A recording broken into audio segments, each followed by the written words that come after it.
오늘은 기초생활수급자 전세대출의 조건과 한도, 그리고 4,500만 원까지 지원받을 수 있는 신청 방법에 대해 자세히 안내해 드리겠습니다. 경제적으로 어려움을 겪고 계신 기초생활수급자분들께서 저금리로 전세를 얻을 수 있는 소중한 기회이니 이번 영상을 통해 자격을 꼭 확인하시고 이 혜택을 놓치지 않으시길 바랍니다.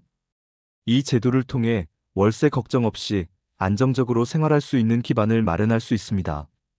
이미 이런 혜택을 알고 계셨거나 혹시 신청 경험이 있으시다면 댓글로 여러분의 경험담이나 궁금한 점을 남겨주세요. 서로에게 큰 힘이 될 것입니다. 영상 시작 전 구독과 좋아요, 알림 설정 부탁드리며 이 내용을 모르는 주변 분들에게 공유 부탁드립니다. 그럼 지금부터 자세한 내용을 살펴보겠습니다. 먼저 기초생활수급자 전세대출이 무엇인지부터 설명해 드리겠습니다. 이 대출은 경제적 어려움을 겪는 가구의 주거비 부담을 덜어주기 위해 마련된 정책입니다. 안정적인 주거는 삶의 가장 기본적인 부분이자 경제적 자립의 중요한 발판입니다. 하지만 안타깝게도 주택 가격 상승과 높은 보증금 부담으로 많은 분들이 안정적인 주거 공간을 마련하는데 어려움을 겪고 있습니다. 특히 소득이 낮은 기초생활수급자나 차상위계층 분들에게 전세 보증금 마련은 더욱 힘든 일이었습니다. 바로 이러한 어려움을 해결하고자 정부와 지자체가 손을 잡고 마련한 제도가 바로 이 기초생활수급자 전세대출입니다. 이 대출은 한국주택금융공사가 대출 보증을 제공하고 정부가 대출 보증료와 대출 이자의 일부를 지원하여 저금리로 전세 자금을 마련할 수 있도록 돕는 아주 든든한 제도입니다. 단순히 돈을 빌려주는 것을 넘어 대출을 받은 분들이 매월 납부하는 이자, 부담을 최소화할 수 있도록 지원하는 것이 핵심입니다. 덕분에 월 납입금에 대한 부담을 최소화할 수 있어서 주거 불안을 겪는 기초생활수급자와 차상위계층에게는 실질적인 도움을 줄 수 있습니다. 월세로 거주하면서 매달 나가는 높은 월세 부담을 덜고 조금이라도 더 안정적인 보금자리에서 생활할 수 있게 되는 것이죠. 실제로 이 제도를 통해 안정된 주거를 찾고 생활의 활력을 되찾은 많은 사례들이 있습니다. 다음으로 기초생활수급자 전세대출을 이용하기 위한 자격 요건을 하나씩 알아보겠습니다. 이 제도는 다음의 4가지 큰 기준과 더불어 여러 대상자를 포함하고 있습니다. 각 기준을 자세히 살펴보고 본인이 어디에 해당하는지 꼭 확인하시기 바랍니다. 첫 번째로 거주 요건입니다. 신청일 기준으로 경기도에 주민등록이 되어 있거나 대출이 실행된 후 한 달 이내에 경기도로 전입할 예정인 분이어야 합니다. 예를 들어 현재 서울에 거주하고 계시더라도 경기도에 마음에 드는 전셋집을 구해서 전입할 계획이 있다면 대출 신청이 가능합니다. 이 경우 전입 예정임을 증명하는 서류나 확약서 등이 필요할 수 있으니 사전에 NH농협은행에 문의해 보시는 것이 좋습니다. 간혹 대출 승인 후 바로 이사를 해야 한다는 부담감을 느끼실 수도 있는데 한 달이라는 유예 기간이 있으니 여유를 가지고 준비하시면 됩니다. 두 번째로 주택 요건입니다. 경기도 내에 있는 주거용 건물에 전세 또는 보증부 월세 계약을 체결해야 합니다. 여기서 중요한 것은 주거용 건물이라는 점입니다. 오피스텔이라 할지라도 실제 주거용으로 사용 가능한 곳이어야 하며 불법 건축물이거나 주거 목적에 부합하지 않는 건물은 대상에서 제외됩니다. 또한 전체 임차 보증금의 5% 이상을 이미 납부했어야 합니다. 이는 계약의 진정성을 확인하는 절차이므로 계약금 영수증 등을 미리 준비해 두셔야 합니다. 예를 들어 보증금이 5천만 원이라면 최소 250만 원의 계약금을 지불했다는 증명이 필요합니다. 세 번째로 가구 요건입니다. 신청하는 본인과 같은 세대에 속한 모든 세대원이 무주택자여야 합니다. 이 요건은 특히 중요합니다. 배우자, 직계존 비속 등 함께 주민등록상에 등재된 모든 가구 구성원이 주택을 소유하고 있지 않아야 합니다. 만약 잠시 주민등록만 분리해둔 위장분가라면 심사 과정에서 문제가 발생할 수 있습니다. 예를 들어 자녀가 독립했지만 주민등록은 함께 되어 있다면 자녀의 주택 소유 여부도 확인 대상이 됩니다. 네 번째, 신용요건입니다. 신용불량자, 채무불이행자, 신용회복 중인 분, 파산이나 면책 후 5년이 지나지 않은 분들은 아쉽지만 이 대출을 이용할 수 없습니다.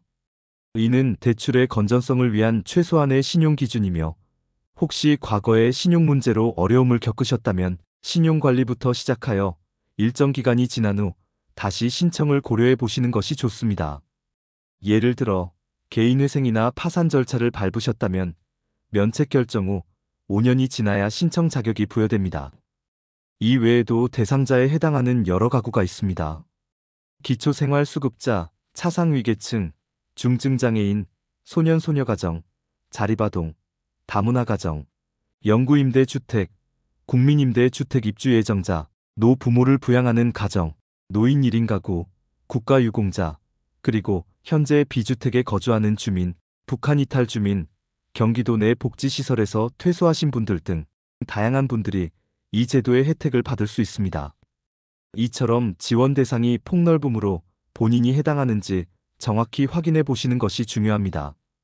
예를 들어 2년 전 보육원에서 퇴소한 자립 청년이라면 자립아동 대상에 포함될 수 있습니다. 만약 이 요건에 해당하지 않는다면 기초생활수급자가 이용할 수 있는 다른 일반 대출 상품을 활용하여 전세 자금을 마련하는 방법을 고려해 볼 수 있습니다. 모든 금융기관이 취급하는 것은 아니지만 저소득층을 위한 햇살론, 세이망홀씨 대출 등 서민 금융 상품 중 전세 보증금으로 활용 가능한 대출을 찾아볼 수도 있습니다. 하지만 금리나 한도 면에서 오늘 설명드리는 기초생활수급자 전세대출이 가장 유리한 조건일 확률이 높습니다. 이제 많은 분이 궁금해하시는 금리와 한도에 대해 자세히 알아보겠습니다. 2025년 기준 기초생활수급자 전세대출은 연 4%까지 금리를 지원받을 수 있습니다. 이는 시중 일반 전세대출 금리에 비하면 매우 낮은 수준이며 주거비 부담을 크게 줄일 수 있는 장점입니다.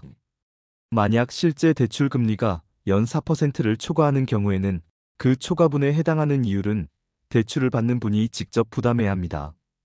예를 들어 실제 대출 금리가 연 5%라면 연 4%는 지원받고 나머지 연 1%는 본인이 부담하는 형태입니다. 이렇게 지원 금리가 정해져 있기 때문에 예상치 못한 이자, 폭탄을 맞는 일은 없습니다.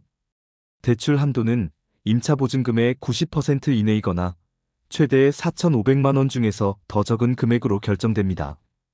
예를 들어 임차보증금이 5천만 원인 집이라면 임차보증금의 90%인 4,500만 원까지 대출이 가능합니다. 하지만 만약 임차보증금이 3천만 원인 집이라면 90%는 2,700만 원이므로 2,700만 원까지만 대출을 받을 수 있습니다. 보증금이 낮은 경우 한도액은 달라질 수 있습니다. 여기서 중요한 점이 한 가지 있습니다. 바로 채권보전 조치 여부입니다. 임차권 설정과 같은 채권보전 조치를 하지 않은 경우 대출 가능한 최대 금액은 3천만 원으로 제한됩니다. 다시 5천만 원짜리 전셋집을 예로 들어보겠습니다. 임차권 설정이나 전세권 설정 등 채권보전 조치 없이 대출을 진행한다면 5천만 원의 90%인 4,500만 원이 아닌 3천만 원까지만 대출이 가능하다는 의미입니다. 그렇다면 채권보전 조치란 무엇일까요? 이는 대출기관이 채무자인 임차인 대신 임대인에게 대출금을 빌려주는 것이기 때문에 임대차 보증금에 대한 권리를 확보하는 과정입니다. 쉽게 말해 임대차 계약이 끝났을 때 임차인이 보증금을 돌려받지 못하는 상황에 대비하여 대출기관이 안전장치를 마련하는 것입니다. 대표적으로 전세권 설정 등기나 임차권 설정 등기가 있습니다. 전세권 설정은 등기부등본에 해당 주택에 대한 전세권이 설정되었음을 공시하여 임차인이 보증금 반환에 대한 우선적인 권리를 갖게 하는 제도입니다. 임차권 설정 역시 대출기관이 임차인의 보증금 반환 채권을 양도받아 관리하는 형태로 이해하시면 됩니다. 이 조치를 하면 대출 한도가 늘어나지만 임대인의 동의가 필요하고 법무사 비용 등 추가 비용이 발생할 수 있습니다. 또한 주택에 선순위 근저당이 있거나 등기부등본상 복잡한 권리관계가 얽혀있는 경우 채권보전 조치가 어렵거나 대출 자체가 어려워질 수 있습니다. 따라서 전세 계약을 진행하기 전에 등기부등본을 꼼꼼히 확인하고 대출 상담 시 채권보전 조치 가능 여부와 추가 비용에 대해 충분히 논의하는 것이 중요합니다. 대출 조건도 살펴보겠습니다. 대출 기간은 최초 2년이며 이후 4회까지 연장할 수 있어서 최대 10년까지 이용할 수 있습니다. 2년마다 연장 심사를 거치게 되며 심사 시 자격 요건을 유지하는지 다시 확인하게 됩니다. 10년이라는 긴 기간 동안 안정적으로 전세를 유지할 수 있다는 것은 매우 큰 장점입니다. 중간에 주거지를 자주 옮기지 않아도 되니 생활의 안정성을 높일 수 있습니다. 상환 방식은 만기 일시 상환으로 대출 기간 동안 이자만 납부하다가 만기 시점에 원금을 한 번에 상환하는 방식입니다. 예를 들어 2년 만기 대출이라면 2년 동안은 매월 이자만 내고 2년이 되는 시점에 원금 전액을 갚는 것입니다. 이는 월 상환 부담을 줄여주지만 만기에 원금을 한 번에 갚아야 하는 부담이 있으니 미리 상환 계획을 세워두는 것이 좋습니다. 물론 대출을 계속 연장한다면 10년 뒤에 원금을 상환하는 셈이 됩니다. 중도 상환 수수료는 없습니다. 따라서 여유 자금이 생기면 언제든지 부담 없이 원금을 상환할 수 있습니다. 예를 들어 예상치 못한 소득이 생겼을 때 대출 원금의 일부나 전부를 미리 갚아서 이자 부담을 줄일 수 있습니다. 이는 대출을 이용하는 분들에게 매우 유연한 상환 기회를 제공합니다. 다만 기준금리가 변동될 경우 지원받는 이자 외에 추가적인 이자 부담이 발생할 수도 있다는 점은 알아두셔야 합니다. 한국은행의 기준금리가 오르면 은행의 대출 금리도 함께 오르기 때문입니다. 이 점을 감안하여 변동금리 상품의 특성을 이해하는 것이 중요합니다. 대출을 신청하기 위해 준비해야 할 서류들도 꼼꼼히 확인해야 합니다. 서류가 미비하면 심사가 지연되거나 거절될 수 있습니다. 필요 서류는 크게 공통서류, 자격증명 서류, 그리고 해당자만 제출하는 추가 서류로 나뉩니다. 먼저 공통제출 서류입니다. 첫 번째로 신청서와 개인정보 수집 이용 동의서는 은행에서 제공하는 양식을 작성하시면 됩니다. 두 번째로 임대차 계약서 사본을 준비해야 합니다. 이는 계약 체결 사실을 증명하는 가장 기본적인 서류입니다. 확정일자를 받았는지 확인하는 것도 중요합니다. 세 번째로 건물 등기부등본 또는 건축물 대장 사본이 필요합니다. 이를 통해 계약하려는 주택의 실제 소유주, 면적, 그리고 근저당권 설정 여부 등 권리관계를 확인할 수 있습니다. 대출 심사 시 주택의 안정성을 판단하는 중요한 자료입니다. 네 번째로 주민등록등본과 가족관계 증명서도 준비해야 합니다. 주민등록등본은 거주 요건과 무주택 세대 구성원 여부를 확인하며 가족관계 증명서는 세대 구성원 전체의 관계를 명확히 하는 데 사용됩니다. 다음은 신청 자격을 증명하는 서류입니다. 이 중에서 본인에게 해당하는 서류 한 가지를 선택하여 제출하시면 됩니다. 첫 번째로 기초생활수급자 증명서로 동사무소나 주민센터에서 발급받을 수 있습니다. 두 번째로 차상위계층 확인서로 역시 주민센터에서 발급받을 수 있습니다. 세 번째로 장애인 연금 수급 확인서로 해당 보건복지부 관련 기관에서 발급 가능합니다. 마지막으로 해당하시는 분들만 준비하면 되는 추가 서류입니다. 이금융권 대환대출을 신청할 경우 금융거래 확인서가 필요합니다. 이는 현재 이용하고 있는 이금융권 대출의 내역을 확인하는 서류입니다. 모든 서류는 신청일 기준으로 한 달 이내에 발급된 것만 인정됩니다. 따라서 미리 준비하시기보다는 대출 상담 후 발급받는 것이 좋습니다. 또한 주민등록번호는 반드시 전체가 표시되어야 처리될 수 있으니 발급받을 때 이 점을 꼭 유의하시고 꼼꼼하게 준비하시기를 권장합니다. 예를 들어 주민센터에서 등본을 발급받을 때 주민등록번호 뒷자리가 표시되도록 요청해야 합니다. 그렇다면 이 전세대출은 어떻게 신청해야 하는지 그 방법을 알려드리겠습니다. 기초생활수급자 전세대출은 직접 NH농협은행을 방문하여 신청해야 합니다. 온라인이나 모바일로는 불가능하므로 반드시 영업시간 내에 방문하셔야 합니다. 절차는 다음과 같습니다. 먼저 은행 방문 전 반드시 사전에 전화로 예약을 합니다. NH농협은행 지점은 많지만 해당 대출 상품을 전문적으로 다루는 직원이 한정적이거나 상담 시간이 길기 때문에 예약 없이는 오랜 시간을 기다리거나 헛걸음할 수 있습니다. 사전 예약은 필수이며 방문하고자 하는 지점에 전화하여 기초생활수급자 전세대출 상담 예약을 요청하시면 됩니다. 이후 예약한 시간에 가까운 NH농협은행 지점을 방문하여 상담을 진행합니다. 방문하면 대출 담당자와 만나 대출의 전반적인 내용과 본인의 자격 요건을 다시 한번 확인하고 궁금한 점을 질문할 수 있습니다. 모든 서류를 가지고 가셔서 상담을 받으시면서 부족한 서류는 없는지, 추가로 필요한 내용은 없는지 확인하는 것이 좋습니다. 상담 후 필요한 서류들을 제출하고 나면 대출 심사가 시작됩니다. 서류 제출 시에는 담당 직원이 서류의 완비 여부를 확인하고 미비한 점이 있다면 안내해 줄 것입니다. 심사 기간은 약 5일에서 7일 정도 소요되며 이는 제출된 서류를 기반으로 한국주택금융공사의 보증심사를 거치기 위한 내부 절차입니다. 이 기간 동안 대출심사부서에서 추가 자료를 요청할 수도 있으니 은행에 연락을 잘 받아보셔야 합니다.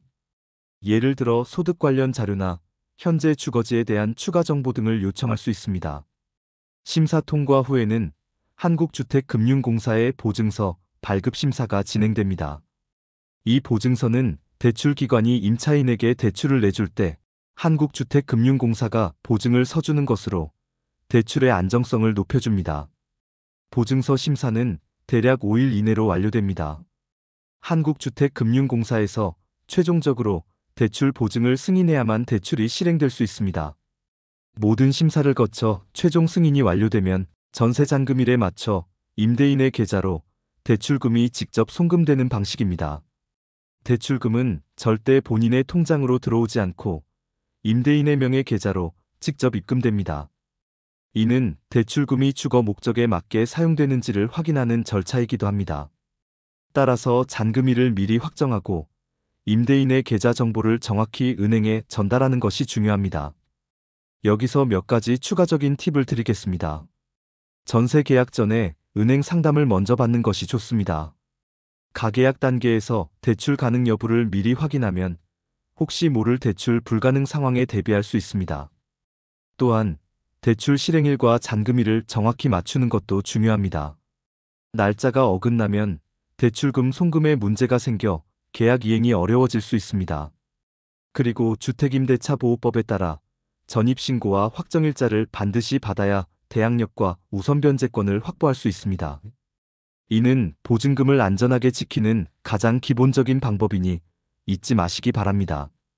예를 들어 대출을 받은 뒤에도 전입신고를 하지 않아 나중에 임대인이 바뀌거나 경매로 넘어갈 경우 보증금을 돌려받지 못하는 상황이 발생할 수 있습니다. 오늘은 기초생활수급자 전세대출의 조건과 한도, 그리고 신청 방법에 대해 자세히 알아보았습니다. 이 제도는 경기도에 거주하는 기초생활수급자 및 다양한 취약계층이 전세자금을 낮은 금리로 빌려 주거 안정에 큰 도움을 받을 수 있는 정책입니다. 최대 4,500만 원까지 지원되며 이자, 부담을 줄일 수 있는 큰 기회입니다. 이 영상을 보시고 혹시 더 궁금한 점이 있으시거나 여러분의 경험을 공유하고 싶으시다면 언제든지 댓글로 남겨주세요. 소중한 의견들을 바탕으로 또 다른 유익한 정보를 만들어낼 수 있습니다. 이 영상이 여러분의 안정된 주거 생활에 조금이나마 도움이 되기를 바랍니다. 긴 영상 시청해주셔서 감사합니다.